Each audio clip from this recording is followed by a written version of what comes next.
I'd like to congratulate everybody who took part in the local body elections and gave a superb result for the Congress Party and the UDF. ഇക്കഴിഞ്ഞ തദ്ദേശ സ്വയംഭരണ തെരഞ്ഞെടുപ്പിൽ ചരിത്ര വിജയം ഐക്യജനാധിപത്യ മുന്നണിയും കോൺഗ്രസ് പാർട്ടിക്കും സമ്മാനിച്ച മുഴുവൻ പോരാളികൾക്കും എന്റെ ഹൃദയം നിറഞ്ഞ അഭിനന്ദനങ്ങൾ, അഭിവാദ്യങ്ങൾ ഞാൻ ഈ വേദിയിൽ നേരുന്നു. We had a superb performance at all levels: Gram Panchayat, Block Panchayat, District Panchayat, Municipality and Corporation. ഗ്രാമപഞ്ചായത്തിലാണെങ്കിലും മുനിസിപ്പാലിറ്റിയിലാണെങ്കിലും കോർപ്പറേഷനിലാണെങ്കിലും ജില്ലാ പഞ്ചായത്തിലാണെങ്കിലും ബ്ലോക്ക് പഞ്ചായത്തിലാണെങ്കിലും ചരിത്ര വിജയമാണ്, അതിഗംഭീര വിജയമാണ് ഐക്യജനാധിപത്യ മുന്നണി ഇത്തവണ നേടിയെടുത്തത് എന്ന് പറയാൻ ഞാൻ ആഗ്രഹിക്കുന്നു.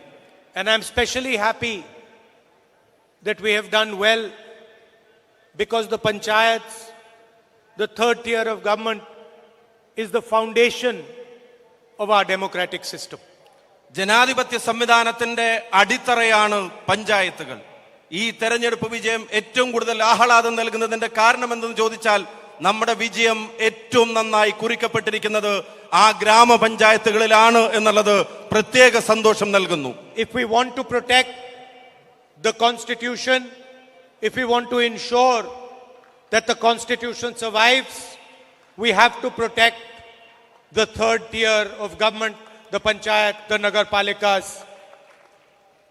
ഭരണഘടന സംരക്ഷിക്കപ്പെടണമെങ്കിൽ, ഭരണഘടന നിലനിൽക്കണമെങ്കിൽ ജനാധിപത്യ സംവിധാനത്തിന്റെ മൂന്നാം ഘട്ടം, മൂന്നാം തൂണ് ഈ തദ്ദേശ സ്വയംഭരണ സ്ഥാപനങ്ങൾ, അതിൽ ഓരോരുത്തരുടെയും അവകാശങ്ങൾ സംരക്ഷിക്കപ്പെടേണ്ടതാണ്, സംവിധാനം സംരക്ഷിക്കപ്പെടേണ്ടതാണ്. And you must remember that the idea of the 73rd and 74th constitutional amendment was that of the Congress Party. ഈ ചരിത്ര മുഹൂർത്തത്തിൽ നാം ഓർക്കേണ്ടത് ഭരണഘടനയുടെ 73ഉം 74ഉം വരുന്ന പരിച്ഛേദങ്ങൾ, ആ മാറ്റങ്ങൾക്ക് നേതൃത്വം നൽകിയത്, ഭേദഗതികൾക്ക് നേതൃത്വം നൽകിയത് ഇന്ത്യൻ നാഷണൽ കോൺഗ്രസ് ആണ് എന്നുള്ളത് ഈ ചരിത്ര മുഹൂർത്തത്തിൽ ഓർക്കേണ്ടതാണ്. The foundation of the constitution is one man, one vote. And the idea is that every single Indian citizen should have voice in the running of our country. ഭരണഘടന ഏറ്റവും കരുത്തുറ്റ അടിത്തറ എന്ന് പറയുന്നത് ഒരു വ്യക്തിക്ക്, ഒരു പൗരന് ഒരു വോട്ട് എന്നുള്ള നിലയിലാണ്. ആ ഒരു വോട്ട് ഓരോ പൗരന്റെയും ശബ്ദമാണ്. അത് സംരക്ഷിക്കപ്പെടേണ്ടത് ഇന്ത്യൻ ജനാധിപത്യത്തിന്റെ അനിവാര്യതയാണ്. If you look slightly deeply at the difference between the BJP, the RSS and us, the Congress Party, you will see that they stand for centralization of power and we stand for decentralization of power.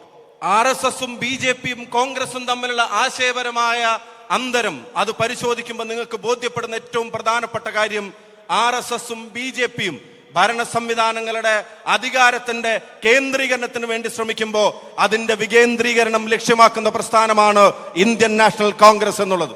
They want compliance from the people of India. They do not want to hear the voice of the people of India. അവരുടെ ആശയങ്ങൾക്ക് അടിമപ്പെടുന്ന ഒരു ജനതയാണ് അവർ ആഗ്രഹിക്കുന്നത്. അതല്ലാതെ ജനതയുടെ ശബ്ദം കേൾക്കാനും കേൾപ്പിക്കാനുമല്ല RSS BJP ആശയങ്ങൾ പ്രാധാന്യം കൊടുക്കുന്നത്. This morning, before this function, I went to an award ceremony for Mrs. Leelavati Teacher ji. ഇന്ന് കാലത്ത് ഈ പരിപാടിയിലേക്ക് വരുന്നതിന് മുമ്പ് ബഹുമാന്യയായ ആദരണീയായ ലീലാവതി ടീച്ചർക്ക് നൽകാനുള്ള ഒരു അവാർഡ് ചടങ്ങിലാണ് ഞാൻ പങ്കെടുത്തത്. 98 years old, gets up at 3 o'clock in the morning, reads and then writes her views. 98-ാം വയസ്സിലേക്ക് പ്രവേശിച്ചിരിക്കുന്ന പ്രിയപ്പെട്ട ടീച്ചർ പുലർച്ചെ 3 മണി എന്നുണ്ടെങ്കിൽ ആ സമയം എഴുന്നേറ്റ് നിന്ന് വായിക്കാൻ സമയം കണ്ടെത്തുന്നു. ആ സമയത്ത് എഴുന്നേറ്റ് അവരെഴുതാൻ തയ്യാറാവുന്നു. അവരുടെ കാഴ്ചപ്പാടുകളെ ഈ പൊതുസമൂഹവുമായി പങ്കുവെക്കുന്നു. One of many people who have defended the voice of Kerala, the voice of the different types of people in Kerala, different traditions in Kerala. മലയാളത്തിന്റെ വൈവിധ്യങ്ങളുടെ ശബ്ദത്തെ, മലയാളത്തിന്റെ സാംസ്കാരികമായ വൈവിധ്യങ്ങളെ അതിനെ സംരക്ഷിക്കാൻ വേണ്ടി പോരാടിയ ഉറച്ച ശബ്ദമായിരുന്നു പ്രിയപ്പെട്ട ലീലാവതി ടീച്ചർ എന്നുള്ളത് നമുക്ക് എല്ലാവർക്കും അറിയാം. And in our conversation today, she said something very, very powerful. ഇന്ന് ഞങ്ങളുടെ സംഭാഷണത്തിനിടക്ക് കരുത്തുറ്റ ചില വാചകങ്ങൾ അവർ ഞങ്ങളുമായി പങ്കുവെക്കുകയുണ്ടായി. She spoke about the culture of silence. ഇന്ന് അവർ സംസാരിച്ചപ്പോ അവർ പറഞ്ഞ ഏറ്റവും പ്രധാനപ്പെട്ട വാചകം സാംസ്കാരിക നിശബ്ദതയെ കുറിച്ചാണ്. And she explained how this culture of silence is spreading all across India. ഈ നിശബ്ദതയുടെ സംസ്കാരം അത് ഇന്ത്യ രാജ്യത്തെ എങ്ങനെ പടർന്നു പന്തലിക്കുന്നു എന്നതിനെ സംബന്ധിച്ച് വ്യക്തമായ ഒരു ധാരണ അവർ ഞങ്ങൾക്ക് വരുത്തി തന്നു. The ideological attack of the BJP and the RSS is designed to create a culture of silence. ആശയപരമായി ഈ സാംസ്കാരിക നിശബ്ദതയെ അതിനെ അടിച്ചേൽപ്പിക്കാനും നിർമ്മിക്കാനുമുള്ള ആ ശ്രമങ്ങളാണ് BJPയും RSSഉം രാജ്യമെമ്പാടും നടപ്പിലാക്കിക്കൊണ്ടിരിക്കുന്നത്. They want India to remain silent, India not to express itself, and they want to deliver all the wealth of our country to a few limited business houses. India നിശബ്ദമായിരിക്കണമെന്ന് അവർ ആഗ്രഹിക്കുന്നു. ഇന്ത്യയുടെ ജനത അവരുടെ ഹൃദയവികാരങ്ങളെ അതിന്റെ ആവിഷ്കരണത്തെ തടസ്സപ്പെടുത്തണമെന്ന് അവർ ആഗ്രഹിക്കുന്നു. എന്നിട്ട് ഈ രാജ്യത്തിന്റെ സർവ്വസമ്പത്തും വിരലിലെണ്ണാവുന്ന ചില കോർപ്പറേറ്റുകൾക്ക് എഴുതി കൊടുക്കാനുള്ള സംവിധാനം മാത്രമായി അവർ ഇന്ത്യ രാജ്യത്ത് മാറുന്നു. They want an India where all our assets, all the people's assets belong to a select few people. India രാജ്യത്തിന്റെ മുഴുവൻ സ്വത്തും ഈ രാജ്യത്തിന്റെ അഭിമാനമായതെല്ലാം ഈ രാജ്യത്തിന്റെ ജനതയുടെ അതെല്ലാം വളരെ കുറച്ച് ആളുകളിലേക്ക് മാത്രം ഒതുങ്ങണമെന്ന് ആഗ്രഹിക്കുന്ന ആശയമാണ് BJPയുടേതും RSSന്റേതും. And they know the only way this is possible is if the voice of the Indian people, the democratic voice of the Indian people, is silenced. അത് സാധ്യമാകണമെങ്കിൽ ഇന്ത്യയുടെ ജനതയുടെ ശബ്ദത്തെ നിശബ്ദമാക്കണം. അത് സാധ്യമാകണമെങ്കിൽ ഇന്ത്യയുടെ ജനാധിപത്യ ശബ്ദങ്ങളെ ഇല്ലാതാക്കണം. എങ്കിൽ മാത്രമേ അത് സാധ്യമാവുകയുള്ളൂ എന്നവർക്കറിയാം. I can tell you with 100% certainty that nobody can silence the voice of the people of Kerala. പക്ഷെ 100% ഉറപ്പോടെ ഞാൻ പറയുന്നു, ഈ മലയാളക്കരയെ, ഈ മലയാളത്തിന്റെ ശബ്ദത്തെ അത് നിശബ്ദമാക്കാൻ ഒരു ശക്തിക്കും സാധിക്കുകയില്ല എന്ന് പറയാൻ ഞാൻ ആഗ്രഹിക്കുന്നു. And this election, this coming election and the local body election will demonstrate that the people of Kerala's voice is loud and clear. ഈ കഴിഞ്ഞ തെരഞ്ഞെടുപ്പും ഇനി വരാനിരിക്കുന്ന തെരഞ്ഞെടുപ്പും അത് രാജ്യത്തോട് ഉറക്കെ വിളിച്ചു പറയും, മലയാളിയുടെ ശബ്ദം അത് ഉച്ചത്തിൽ വ്യക്തതയിൽ ഇന്ത്യ രാജ്യത്ത് മുഴങ്ങിക്കേൾക്കുന്ന ഒരു തെരഞ്ഞെടുപ്പായി ഈ തെരഞ്ഞെടുപ്പ് മാറും. We had many meetings where senior leaders came to Delhi. And in those meetings, different people had different opinions. And I was very clear. In both those meetings, I said that the UDF is going to win the Panchayat elections and the Vidhan Sabha elections. Congress പ്രസ്ഥാനത്തിന്റെ കേരളത്തിലെ നിരവധി senior നേതാക്കന്മാരുമായി പലതവണ ഡൽഹിയിൽ മീറ്റിംഗുകൾ ഉണ്ടായിരുന്നു. ആ യോഗങ്ങളിലെല്ലാം തന്നെ ഞാൻ ഉറച്ചു പറഞ്ഞു, ഈ വരാൻ പോകുന്ന ലോക്കൽ ബോഡി തെരഞ്ഞെടുപ്പ്, തദ്ദേശ തെരഞ്ഞെടുപ്പാണെങ്കിലും നിയമസഭാ തെരഞ്ഞെടുപ്പാണെങ്കിലും ഒരു കാര്യം എനിക്ക് തീർച്ചയാണ്, ഐക്യ ജനാധിപത്യ മുന്നണിയുടെ വിജയം കേരളത്തിൽ സംഭവിച്ചിരിക്കുമെന്നുള്ളത് എനിക്ക് ഉറപ്പാണ്. But to me there is a bigger question. What is the UDF and the Congress party going to do once they win the election? അധികാരത്തിൽ വരുമെന്ന തീർച്ച അത് പറയുമ്പോഴും അതിനേക്കാൾ ഗൗരവതരമായ ഒരു ചോദ്യം കൂടെ ഞാൻ ചോദിക്കാൻ ആഗ്രഹിക്കുന്നു. അത് വളരെ പ്രധാനപ്പെട്ടതാണ്.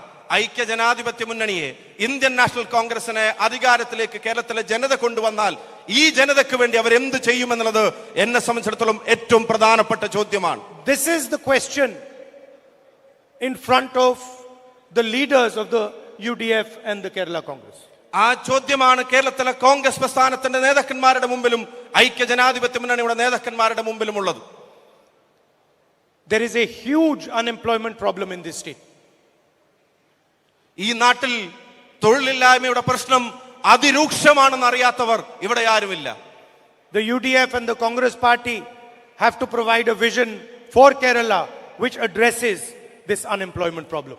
തൊഴിലില്ലായ്മയുടെ രൂക്ഷത അനുഭവിക്കുന്ന പാവപ്പെട്ട നാട്ടിലെ ചെറുപ്പക്കാരുടെ മുമ്പിൽ അധികാരത്തിലേക്ക് ഐക്യ ജനാധിപത്യ മുന്നണി വന്നാൽ അവർക്ക് തൊഴിൽ കൊടുക്കാൻ എന്തെല്ലാം ചെയ്യുമെന്ന് കൃത്യമായി വരച്ചു കാണിക്കാൻ ഐക്യ ജനാധിപത്യ മുന്നണിക്ക് ഈ തെരഞ്ഞെടുപ്പിന്റെ മുമ്പേ കഴിയും. And I am confident that the leadership on this stage has the ability to understand what the people of Kerala want and deliver what the people of Kerala need. ഈ ജനതയ്ക്ക് വേണ്ടതെന്തോ അത് നൽകാനുള്ള കാഴ്ചപ്പാടും കരുത്തുമുള്ള നേതൃത്വം ഈ വേദിയിൽ ഇന്ത്യൻ നാഷണൽ കോൺഗ്രസിന്റേതായിട്ടുണ്ട് എന്നുള്ളത് എന്റെ ആത്മവിശ്വാസമാണ്. For any government to succeed, the leadership needs to be accessible to the people. ഏത് സർക്കാർ സംവിധാനങ്ങളും ഏത് സർക്കാരും അതൊരു വിജയമാവണമെങ്കിൽ നാട്ടിലെ ജനത സാധാരണക്കാരന് അവർക്ക് കയ്യെത്തും ദൂരത്തുള്ള ഒരു സർക്കാരായി ഈ ഗവൺമെന്റുകൾ മാറണം. The leadership has to merge with the people. ഈ നേതൃത്വം ജനങ്ങളുമായി ഇടപഴകി കലർന്നു വരണം. And I'm confident that the leadership of both the UDF and the Congress party is going to be humble, is going to merge with the people of Kerala, and is going to truly become an expression of the voice of people of Kerala. എനിക്ക് തീർച്ചയാണ് UDFന്റെ നേതൃത്വം, Indian national കോൺഗ്രസിന്റെ നേതൃത്വം അവർ അവരുടെ ഉത്തരവാദിത്വം ഏൽക്കുന്നതിന്റെ ഭാഗമായി ഇന്നാട്ടിലെ ജനതയുമായി ഇഴകിച്ചേർന്ന് അവരുടെ ശബ്ദത്തെ, അവരുടെ അഭിപ്രായങ്ങളെ അതിനെ ചെവിക്കൊള്ളുന്നതും കേൾക്കുന്നതും ആവിഷ്കരിക്കാൻ അവസരമൊരുക്കുന്നതുമായ ഒരു സംവിധാനമായിട്ട് ഇവിടുത്തെ ഭരണ സംവിധാനത്തെ മാറ്റും. There is a political battle taking place in Kerala, and then there is a ideological and political battle taking place at the national level. കേരളത്തിൽ രാഷ്ട്രീയമായ ഒരു പോരാട്ടം നടക്കുന്നു. അതേസമയം തന്നെ ദേശീയ തലത്തിൽ ഇന്ത്യ രാജ്യത്ത് ആശയപരമായ ഒരു പോരാട്ടവും നടന്നുകൊണ്ടിരിക്കുകയാണ്. I've had the honor of being a member of parliament from this state. ഈ മനോഹര സംസ്ഥാനത്തിൽ നിന്ന് ഇന്ത്യൻ പാർലമെന്റിലെ ഒരംഗമായി തെരഞ്ഞെടുക്കപ്പെടാനുള്ള വലിയ അവസരം കിട്ടിയിട്ടുള്ള, അംഗീകാരം കിട്ടിയിട്ടുള്ള ഒരാളാണ് ഞാൻ. And I tell you with all humility that I have learned a tremendous amount from the people of Kerala. വിനയത്തോടുകൂടി ഞാൻ പറയുന്നു, പരിധികളില്ലാത്ത പാഠങ്ങൾ ഈ നാട്ടിലെ ജനതയിൽ നിന്ന് പഠിക്കാൻ എനിക്ക് അവസരം ലഭിച്ചിട്ടുണ്ട്. Your history, your tradition, your language, your political depth. ഈ നാടിന്റെ ചരിത്രം, ഈ നാടിന്റെ സംസ്കാരം, ഈ നാടിന്റെ അഗാധമായ രാഷ്ട്രീയ ബോധം, And most important, your ability to stand together. അതിനേക്കാൾ എല്ലാത്തിലും ഉപരി ഐക്യത്തോടെ നിലനിൽക്കാനുള്ള ഈ ജനതയുടെ കഴിവും ശക്തിയും. Different religions, different cultures, different ideas, all standing together respectfully. മതങ്ങൾ, ജാതികൾ, സംസ്കാരം, ഭാഷ ഇതെല്ലാം പരസ്പര ബഹുമാനത്തോടുകൂടി ഒരുമിച്ച് നിന്ന് മുന്നേറുന്നത് കാണാൻ. And you have shown me how this is done. നിങ്ങളാണ് ലോകത്തെ എന്നെ കാണിച്ചത് ഇതെങ്ങനെയാണ് ചെയ്യുന്നത് എന്ന്. So for me, my relationship with the people of Kerala transformed when I became member of parliament. എന്നെ സംബന്ധിച്ചിടത്തോളം കേരളത്തിലെ ജനങ്ങളുമായിട്ടുള്ള ആത്മബന്ധം അതിന് വലിയ പരിവർത്തനമാണ് ഇവിടുത്തെ ഒരു പാർലമെന്റ് അംഗം എന്ന നിലക്ക് തെരഞ്ഞെടുക്കപ്പെട്ടതിന് ശേഷം ഉണ്ടായത്. I suffer when I see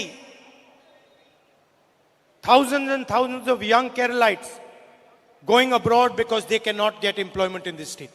ആയിരക്കണക്കിന് ചെറുപ്പക്കാർ ഈ നാട്ടിൽ തുടരാൻ ആഗ്രഹിക്കുന്നവർ ഒരു ജോലി കിട്ടാത്തതിന്റെ പേരിൽ അവര് നാട് വിടേണ്ടി വരുന്നത് കാണുമ്പോൾ അതിന്റെ വേദന അനുഭവിക്കുന്ന ഒരാളാണ് ഞാൻ. Yes, I am filled with pride when I see our nurses working hard outside our country. അതേ സമയം തന്നെ ഈ നാടിന് അഭിമാനമായ നമ്മുടെ മാലാഖമാർ, പ്രിയപ്പെട്ട നഴ്സുമാർ രാജ്യത്തിന്റെ അതിർത്തികൾക്കപ്പുറത്ത് നടത്തുന്ന കഠിനാധ്വാനത്തെ ഞാൻ അഭിമാനത്തോടെയാണ് നോക്കിക്കാണുന്നത്. And I feel pride when I see what the people of Kerala have achieved in Dubai, in many different cities of the world. Dubai ഉൾപ്പെടെയുള്ള ഗൾഫ് രാജ്യങ്ങളിലും ലോകത്തിന്റെ നാനാവിധ പ്രദേശങ്ങളിലും ഈ മലയാളി സമൂഹം ഉണ്ടാക്കിയിട്ടുള്ള നേട്ടങ്ങളെ വലിയ അഭിമാന ബോധത്തോടുകൂടി നോക്കിക്കാണാൻ ആഗ്രഹിക്കുന്ന ഒരാളാണ് ഞാൻ. But we need to free the people of Kerala so they can do whatever they do abroad, they can do it in Kerala itself. പക്ഷേ കേരളത്തിലെ ജനങ്ങൾക്ക് ഒരു അവസരം ഒരുക്കേണ്ട ഉത്തരവാദിത്വം നമുക്കുണ്ട്. അവരിവിടുന്ന് പോകുന്നത് അത് നിർബന്ധിതമായ ഒരു അവസ്ഥയിലാവരുത്. ലോകത്തിന്റെ ഏത് കോണിലും അവർ ചെയ്യുന്ന കാര്യത്തെ അഭിമാനത്തോടെ നമ്മുടെ നാട്ടിലും ചെയ്യാനുള്ള അവസരം അവർക്ക് ഒരുക്കി കൊടുക്കാൻ നാം പ്രതിജ്ഞാബദ്ധമാണ്. When I was discussing with my sister before the last election about her becoming a member of parliament of Kerala, ഞാൻ എന്റെ സഹോദരിയുമായി കഴിഞ്ഞ പാർലമെന്റ് തെരഞ്ഞെടുപ്പിന്റെ മുമ്പ് അവരിവിടെ മത്സരിക്കുന്നതുമായി ബന്ധപ്പെട്ട കാര്യങ്ങൾ ചർച്ച ചെയ്തുകൊണ്ടിരിക്കുമ്പോൾ I told her, listen, this is not a logical decision, this is an emotional decision. ഇത് കേവലം ഒരു ലോജിക്കൽ ഒരു തീരുമാനം മാത്രമല്ല, നേരെ മറിച്ച് പ്രിയങ്ക ഗാന്ധി പ്രിയപ്പെട്ട എന്റെ സഹോദരി ഈ വയനാട്ടിൽ മത്സരിക്കുക, കേരളത്തിൽ മത്സരിക്കുക എന്നുള്ളത് എന്നെ സംബന്ധിച്ചിടത്തോളം അത് വികാരപരമായ ഒരു തീരുമാനം കൂടിയാണ് എന്ന് ഞാൻ അവരോട് പറഞ്ഞു. I said to her, listen, I guarantee you that after you become member of parliament, I will ask you maybe 3 or 4 months later, how do you feel? And you will tell me, I love the people of Kerala, I love the people of Wayanad. ഞാൻ അവരോട് പറഞ്ഞു, ഞാൻ ഉറപ്പ് നൽകുന്നു, 3-4 മാസങ്ങൾക്കപ്പുറം ഈ നാടിന്റെ ജനപ്രതിനിധിയായി തെരഞ്ഞെടുക്കപ്പെട്ടാൽ ഇപ്പൊ എന്ത് അനുഭവപ്പെടുന്നു എന്ന ചോദ്യത്തിന് പറയാൻ പോകുന്ന ഉത്തരം തീർച്ചയായും ഞാൻ വയനാട്ടിലെയും കേരളത്തിലെയും എന്റെ ജനങ്ങളെ സ്നേഹിക്കുന്നു എന്നതായിരിക്കും നിങ്ങളുടെ മറുപടി എന്ന് ഞാൻ അവരോട് പറഞ്ഞു. And every 2 or 3 weeks she describes to me something new that she has learned from the people of Kerala. ഓരോ 2-3 ആഴ്ചകൾക്കപ്പുറം ഈ ജനതയിൽ നിന്ന് പകർന്നു കിട്ടിയ പുതിയ അറിവുകളെ സംബന്ധിച്ച് ആവേശത്തോടെ അവരെന്നോട് വിശദീകരിക്കാറുണ്ട്. You have all these things here, so sometimes you take them for granted. ഈ നാട്ടിൽ നിങ്ങൾ ഇതിനെല്ലാം കൊണ്ട് നടക്കുമ്പോൾ മുറ്റത്തെ മുല്ലക്ക് മണമില്ലെന്ന് പറയുന്നത് പോലെ ചിലപ്പോൾ നിങ്ങൾ അതങ്ങനെ സാധാരണഗതിയിലുള്ള ഒരു കാര്യം മാത്രമായി ഏറ്റെടുത്ത് കാണാറുണ്ട്. You have natural beauty. You have a amazing political culture. You have multiple religions who live happily together. You are used to these things and you take them for granted. അനന്തമായ പ്രകൃതി സൗന്ദര്യം, പല മതങ്ങൾ ഒരുമിച്ച് ചേർന്ന് ഇഴുകിച്ചേർന്ന് ജീവിക്കുന്നത്, അതുപോലെ തന്നെ മികച്ച രാഷ്ട്രീയ ബോധം, ഇതെല്ലാം നിങ്ങൾക്കുണ്ടാവുമ്പോൾ ഇത് നിങ്ങൾ സാധാരണഗതിയിലുള്ള ഒന്ന് മാത്രമായി അതിനെ കണ്ടവഗണിക്കാറുണ്ട്. So sometimes it's important that someone from Delhi comes and tells you this, that you have the most sophisticated political culture. അതുകൊണ്ട് തന്നെ ചിലപ്പോഴൊക്കെ അത് വളരെ പ്രധാനപ്പെട്ടതാണ്. ഒരുപക്ഷെ ഡൽഹിയിൽ നിന്ന് വന്നിട്ടാണെങ്കിലും ഈ നാടിന്റെ സമന്വയത്തിന്റെ ഉൾക്കൊള്ളലിന്റെ രാഷ്ട്രീയ ബോധത്തെ അത് വളരെ പ്രധാനപ്പെട്ടതാണെന്ന് നിങ്ങളെ ഓർമ്മപ്പെടുത്താൻ. At all levels, at the local third tier of government, local government level, superb political culture. അത് ഏത് തലത്തിലെടുത്ത് നോക്കിയാലും തദ്ദേശ സ്വയംഭരണ സ്ഥാപനങ്ങൾ പോലും അതിഗംഭീരമായ രാഷ്ട്രീയ സംസ്കാരമാണ് ഈ കേരളം വെച്ചു പുലർത്തുന്നത് എന്ന് പറയാതിരിക്കാൻ കഴിയില്ല. I don't think there are panchayat presidents of this quality anywhere in the rest of the country. ഈ ത്രിതല സംവിധാനത്തിന്റെ തലപ്പത്തിരിക്കുന്ന പഞ്ചായത്ത് അധ്യക്ഷന്മാരെക്കാൾ മികച്ച നിലവാരം പുലർത്തുന്നവർ രാജ്യത്തെമ്പാടുമുണ്ട് എന്ന് എനിക്ക് പറയാൻ സാധിക്കില്ല. Because you are emerging from a political process.